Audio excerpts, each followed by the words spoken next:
The world's Christmas tree. It was the evening before the 25th of December, and I was in the spirit of Christmas. In a vision, I saw the whole Christian world making ready for the great festival. In imagination, I roamed over my own country, looking in on the cities and the villages, and the towns and the hamlets and the isolated farmhouses, and the cottages and the huts on the slopes of the mountains, and far away in the plains, and everywhere I found people thinking and talking of Christmas. I saw fathers and mothers in their plannings, and I saw boys and girls with faces radiant with expectation. Oh, what a festival there was everywhere, and what glowing and exquisite dreams. And in my vision, I saw Canada, from the lakes to the ice fields of the north, and as far as I could see, men and women were getting ready in their households for Christmas. These people were under the English king, and yet they were thinking and doing the same things as people living under the stars and stripes. And then I glanced southward. I saw Mexico and Central America, and all the countries of that great continent which extends into the south. It was a sight which thrilled me, for these people, speaking languages different from my own and living under governments diverse from one another, all seemed to be moved by a common impulse and exhibited a common joy. They were all getting ready for Christmas. And then in my vision, I looked across the broad ocean, and I saw Europe, from the east to the west, and from the north to the south.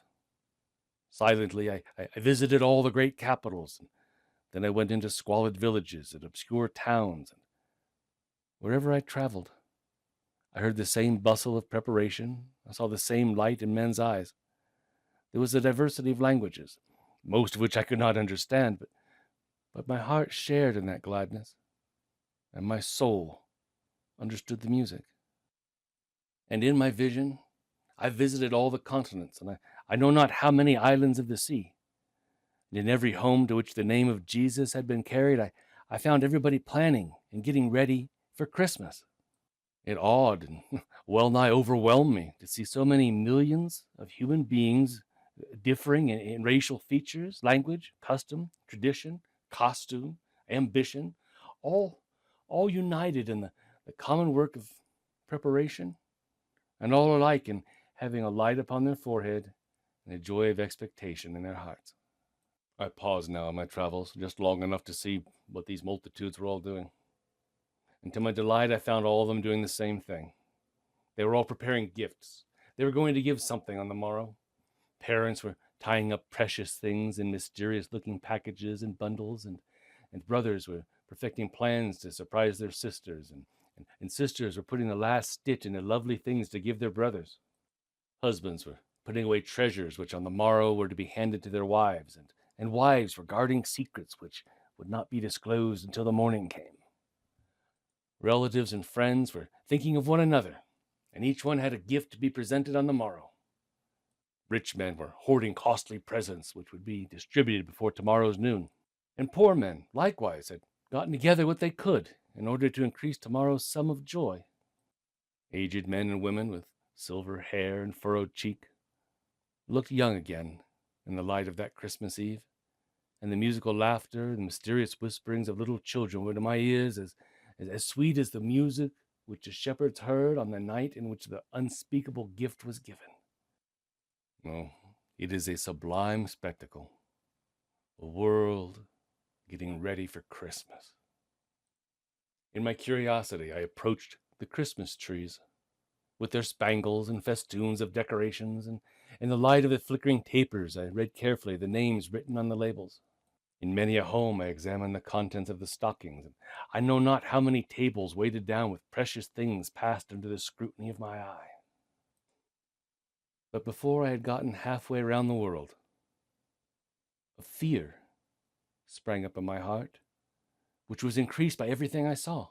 It dawned upon me that on the night before Christmas, it is possible to forget the person after whom Christmas Day is named. Even into this Garden of Eden, at whose center there stands the Christmas tree, the serpent of selfishness had crawled, and I began to meditate on the spirit in which Christmas gifts are often given. I noticed in every country that parents gave gifts to their own children, and the children gave gifts to their own parents. And grandparents remembered their own grandchildren, and grandchildren remembered their own grandparents. That uncles and aunts were generous to their nieces and nephews, and that nephews and nieces were kind to their uncles and their aunts.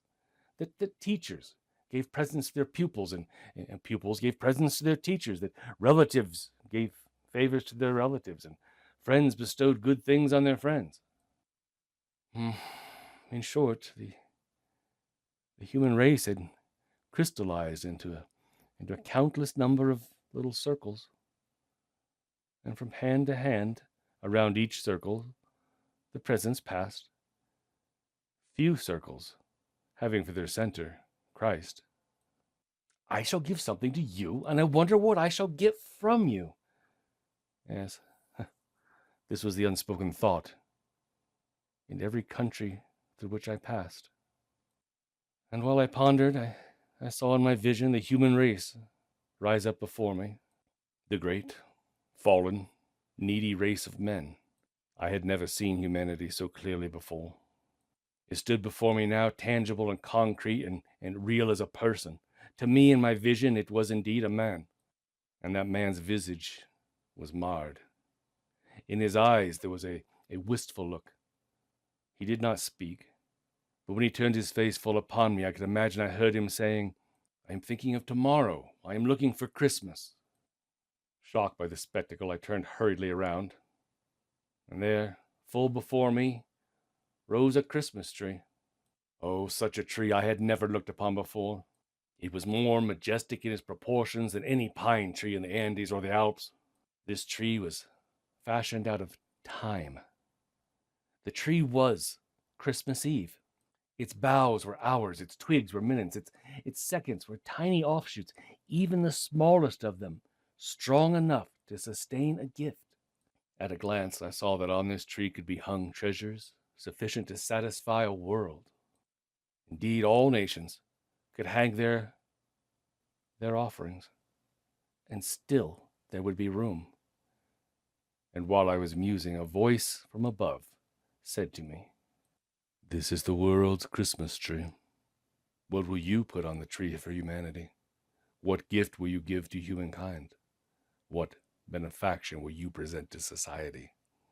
How will you celebrate the birthday of Jesus?" Shame-faced and disconcerted, I could not answer. This view of Christmas had never occurred to me before. I had made out my list of presents. I had put down in the list the names of those nearest and dearest to me, but I had never once thought of including the world. I had been careful to remember my own family and those who had been specially kind to me.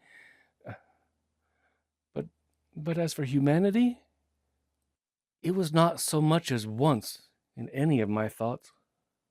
And when I reflected that God so loved the world, that he gave his only begotten Son, that the world through him might be saved, I began to wonder if our Christmas celebrations are after all genuinely Christian, and whether the ordinary family Christmas tree really strengthens in the world the spirit of him who says it is more blessed to give than to receive.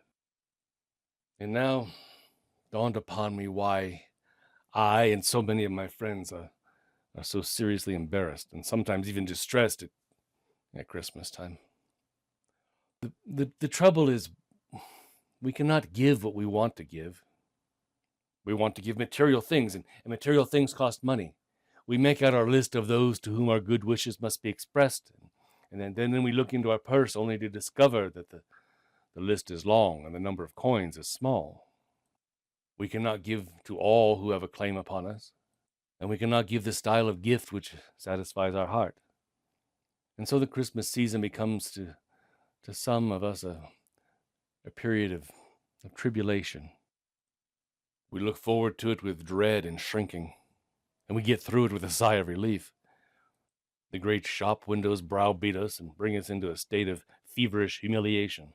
They thrust in our faces things made of silver and gold and precious stones, of satin and silk and fur, of mahogany and all sorts of costly woods, and We turn away with a depressed heart, feeling that in the joy of the Christmas season, we have no rightful part. The things which other people are giving, and the things which our friends most want, are completely beyond our purse. And Christmas, instead of being an angel from the court of heaven communicating a new joy, seems somehow more like a demon from the pit, sent to tantalize us and torment us by making us feel afresh our poverty and our limitations. But when I saw the world's Christmas tree, and I saw humanity standing nearby waiting, I realized as never before that none of the things in the big store windows are really needed by our race. Humanity does not need either satin or silk or fur. It has no genuine need of silver or gold or diamonds. The artisan cannot fashion anything, nor can the artist paint anything, nor can the genius create anything which will satisfy the deep want of the world's heart. Therefore, let the man who has neither silver nor gold hold up his head and take courage. No matter how poor a man is in the goods of this world, he can put on the world's Christmas tree gifts which will cause rejoicings forever. Christmas Day, after all, is for poor people too. It is not simply for millionaires and kings. Wage earners and the commonplace man in the street can enter into its spirit and help perpetuate its message. There lives not a man anywhere on the earth too poor to put something on the world's Christmas tree. What does the world need? What will make the world most happy? What will banish its darkness and augment its joy? Surely none of the things in the store windows. Even if the tree should be loaded down with these splendid creations, the poor world would be as miserable and disconsolate as ever. What the world needs is faith and hope and love, justice and sympathy and temperance, conscience and truth and courage, patience and fidelity and kindness. These are the things which have been needed from the beginning, and they were never more needed than just now. And to give any of these, all of these, is within the power of every soul that God has made. Is it not strange that we grow glum because the shop window is beyond us, when the shop window contains nothing which the world really needs? And is it not still stranger that we do not put out our hands and take the precious things piled up for us in the open treasure house of God? The things upon which the world's highest life depends are everywhere within the grasp of the humblest and poorest of all of us. God simply flings the door of his treasury wide open, saying, "Come, take as many of these as you can handle. Come, give them as presents to the world." Away then with despondency and humiliation. Children of the King ought to be able to shout and sing Hosanna, especially at Christmas. What will you give? It is for you to decide. You can give anything which you will. Christmas Eve is a good time in which to reach a decision. The evening is lost unless in it the question is decided. Would it not be well to give something you have never given hitherto? A wise man ought to bring out of his treasure house things new as well as old. There are more things hidden in our soul than are dreamed of in our philosophy. If you are convinced you do not possess a certain treasure, reach for it in the deep places of your spirit, and you will find that it is there. By giving a new gift to the world, you will not only help to renew society, but for yourself the coming year will become new. It may help you to decide what your gift shall be if you ask what particular thing your community just now is most in need of. Well, the world becomes poor from time to time in various virtues and graces, and the gift most needed is one which will do the largest service. No matter what the grace or virtue in which your part of the world now lacks, you can put that grace or virtue on the Christmas tree, and by so doing manifest your gratitude to Christ in order to assist you in your work of self-examination. Let me mention several good things which would be fitting presents in this particular year of our Lord. In a world like this, a conscientious regard for duty is a valuable commodity. Oh, there's so little of it that in many a community, the man who will bring to his work a new sense of obligation will be the means of lifting life to a higher level. When the great Englishman said, "England expects every man to do his duty," every sailor who heard the words understood what was meant. But there are circles in which the word duty has lost its luster, and there are other circles in which the word has become almost obsolete. Oh, it's a sad day for a soul when it drops from his vocabulary such expressions as "I ought" and "I ought not."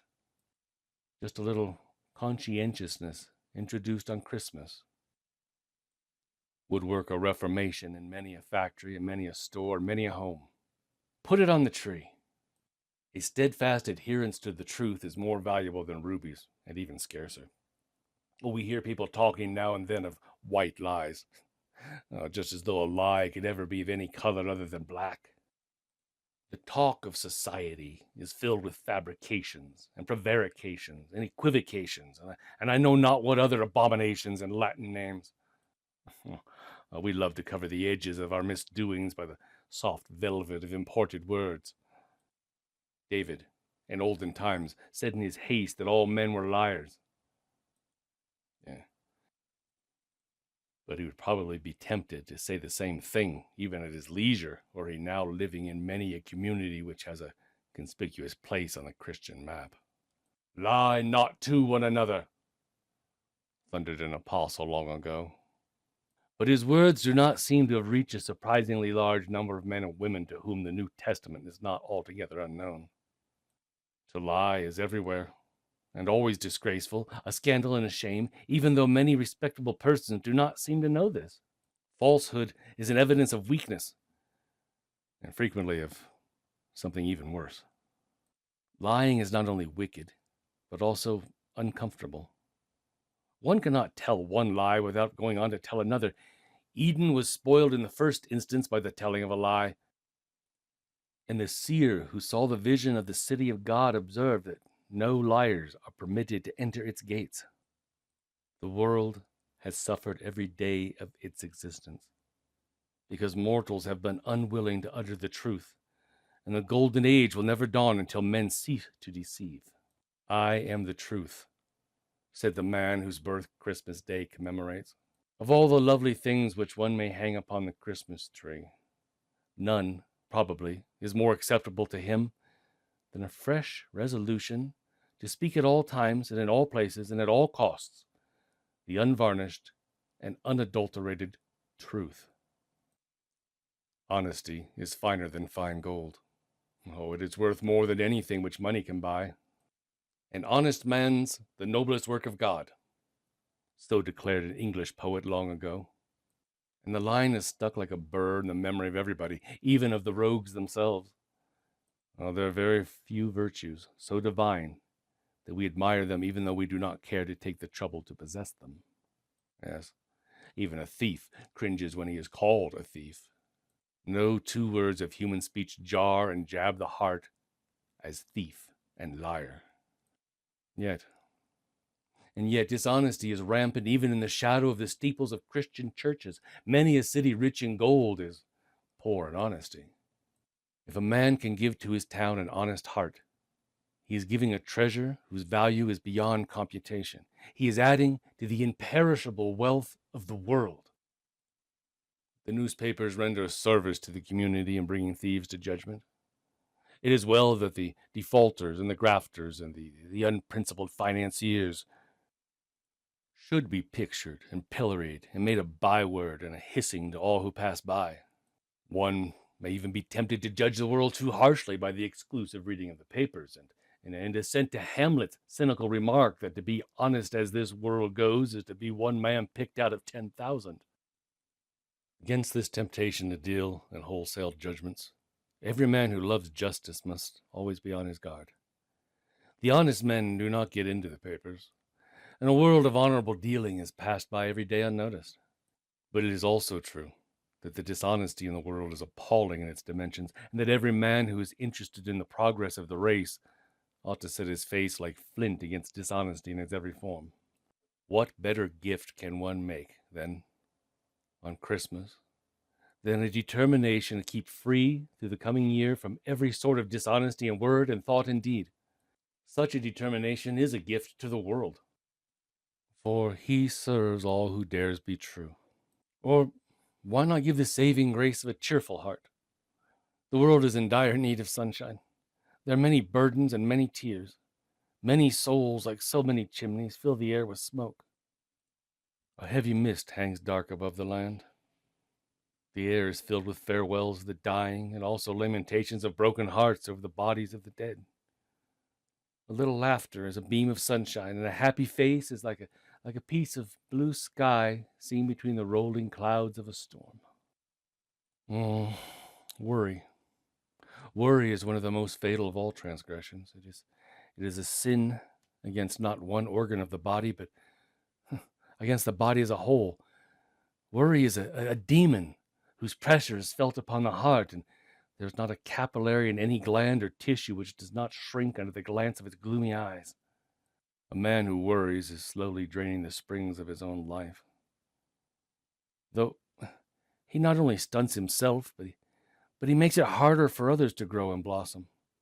Depression is a vice, and like all vices, it must be dealt with firmly and with vigor.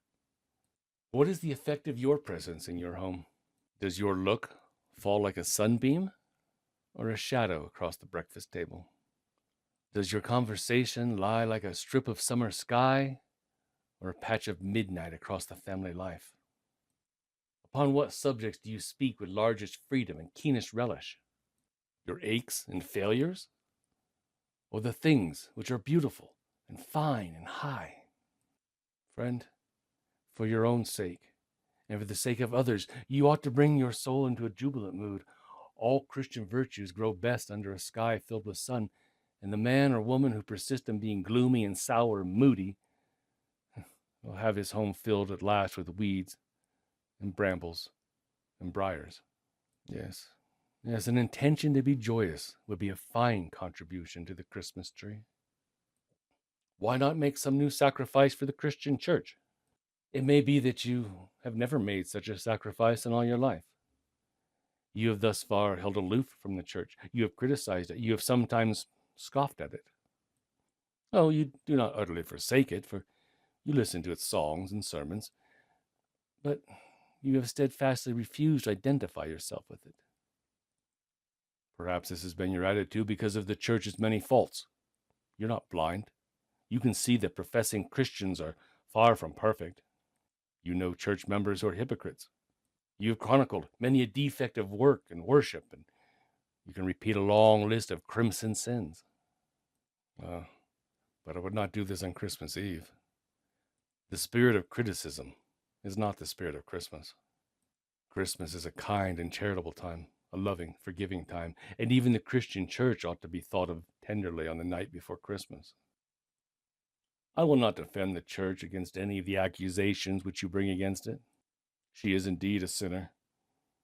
But God is the friend of sinners, and you ought to be their friend also. It is true, the church has done many things amiss. But has it never done anything noble or right? Can you remember anything which it has done for the poor, or for women, or for little children? Can you think of anything it has done for the sorrowing, the bereaved, the bewildered, and the forlorn? Are you not grateful that over the casket it has said for 1900 years, "O death, where is thy sting?" And by the side of the open tomb it has cried, "O grave, where is thy victory?" Is it not something to thank God for that in a world like this there exists an institution which holds up the life of an ideal man, and which repeats in sermon and anthem straight onward through the years, "God so loved the world that he gave his only begotten Son"? Is it nothing to you that in a world so worn and weary, a company of the followers of Jesus have been willing to keep alive his word? "Come unto me, all ye that labor and are heavy laden, and I will give you rest." It may be that you have never been grateful before, and that an appreciative word for the church has never escaped your lips. Why not begin to be grateful on the night before Christmas? A little bit of gratitude placed on the Christmas tree is one of the very best gifts which a soul can offer. It may be that you will offer a prayer for the salvation of the world. Christmas Eve is one of the best of all evenings for praying. You say you never have prayed? You do not believe in prayer? You know scientific reasons why men ought not to pray? You can ask questions which wise men cannot answer? You have read somewhere that prayer is of no value? It has been told you by some book that speaking to God is both futile and foolish. But if it be true that somebody has said we need not pray, it is also true that somebody else has said men ought always to pray and not give up. Whom will you believe on Christmas Eve? The men whom you have heard talk against prayer and are no doubt clever and plausible people. They have not been able to set people singing in 5 continents. For my own part, I prefer to listen to Jesus of Nazareth. And when I see him praying, I will follow his example. Why not put a prayer on the Christmas tree? More things are wrought by prayer than this world dreams of. And if you and all who intend to keep the Christmas season will offer up a prayer for God's benediction on all homes and hearts, this old world of ours will be this Christmas season bound with golden chains about the feet of God. And why not make a gift of your will? On whose side have you cast your life during the past year? Have you been drifting with the current? Have you been the sport of circumstances? Have you been the slave of your environment? Have you been carried hither and thither by every wind that blows? Have you fallen into the prevailing customs and practices of this day, saying with a laugh that when one is in Rome, he must do as the Romans do? Life all around you has been narrow and barren and sordid. Ideals have been low and ambitions have been petty. Why not throw yourself on the other side and labor to make life noble and rich and fruitful and sweet? Why not fight a good fight? Why not finish the course? Why not keep the faith? Why not start tonight to win a crown? What will you give the world? On this side stands the great Christmas tree. On that side stands the world. Having gazed into the world's sad eyes for a moment, will you not put on the tree a prayer, an aspiration, a resolution, a purpose? If you will do this, angels will sing at this Christmas as they sang at the Christmas long ago. Glory to God in the highest, and on earth peace to those on whom his favor rests. Yes, friend, Christmas is a season for giving. But unless the best gifts are given, we miss the meaning of the festival. The man who has set all the world to celebrating his birthday was a poor man to the day of his death. Silver and gold had he none, but of such things as he had, he gave to men. He had courage and patience and kindness.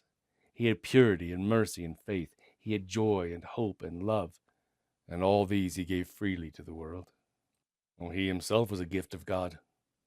God had from the beginning showered good things on the nations, and when the time came to give the best of all gifts, it was not silver, nor gold, nor precious stones which he gave, but a man, and not a rich man either, but a man who was simply kind and true and good.